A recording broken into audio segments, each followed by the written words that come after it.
What's it like to be a female CEO? I get this question a lot.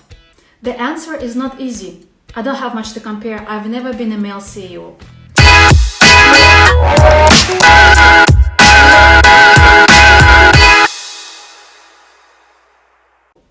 During my corporate research job, I was very driven to bring as many female colleagues as possible into the corporate research field. I asserted that I wanted to build an all-female research and development group in the corporate research environment, and I must admit that I actually failed in doing so. Over the course of 6 years, the proportion between men and women in my team were 30-70, then 80-20, followed by 100-0, and also 0-100, which included bachelor and master students who usually stayed with us for a maximum of 6 months at various times. I can tell you now, the most productive times our team had when the number naturally was close to 50-50, but usually moderately shifted to either side, 30-70 or 60-40 or in between. I have not unlocked this secret. Why is this the case? But this is the assumption based on my own data sample. We were simply hiring the most qualified candidates, those who possessed impeccable set of skills and cutting-edge experience for this particular timeline of our assignment. Swiss and Californian governments introduced recently a new mandate on female board member seats. From now on, each executive board shall have at least one female member. How would this impact the company's fate? If I were a female executive filling in that quota, I would probably be feeling pretty dismayed. Was I invited to have the board seat for quota purposes, or only had I truly earned it? The thing is, it's not about filling the quotas, it's about the substance.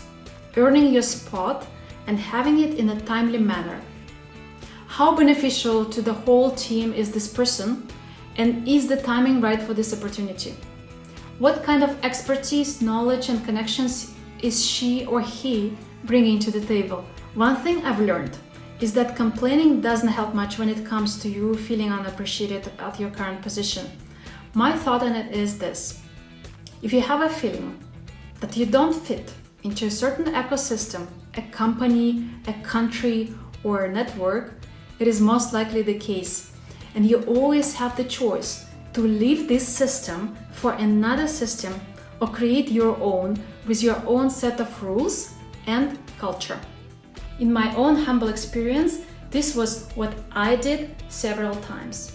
But be aware, you'd have to have it develop a thick skin and have a lot of guts to do it, as creating your own system means taking enormous level of responsibility.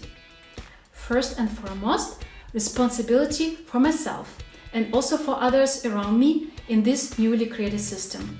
It's not easy, but for me it was absolutely worth it. I created my own system.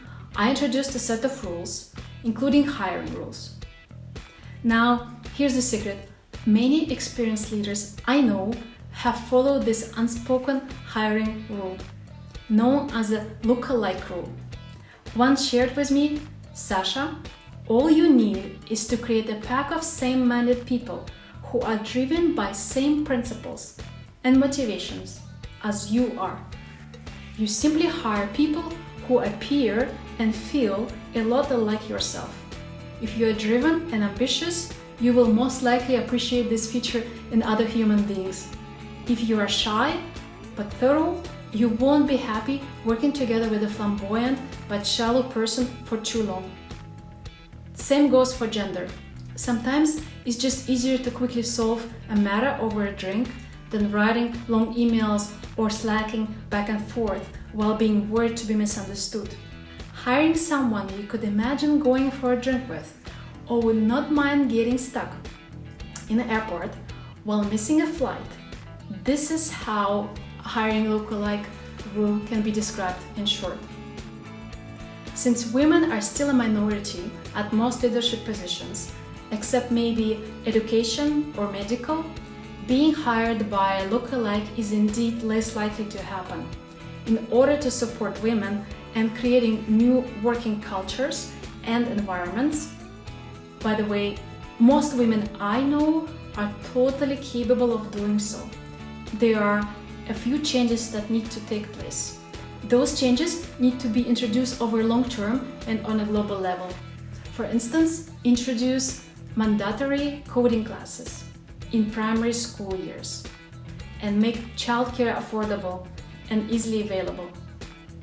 I'm convinced should these things be already in place, we'd be hiring skillful, responsible, energetic, and ambitious women like myself, and there'd be absolutely no quota needed.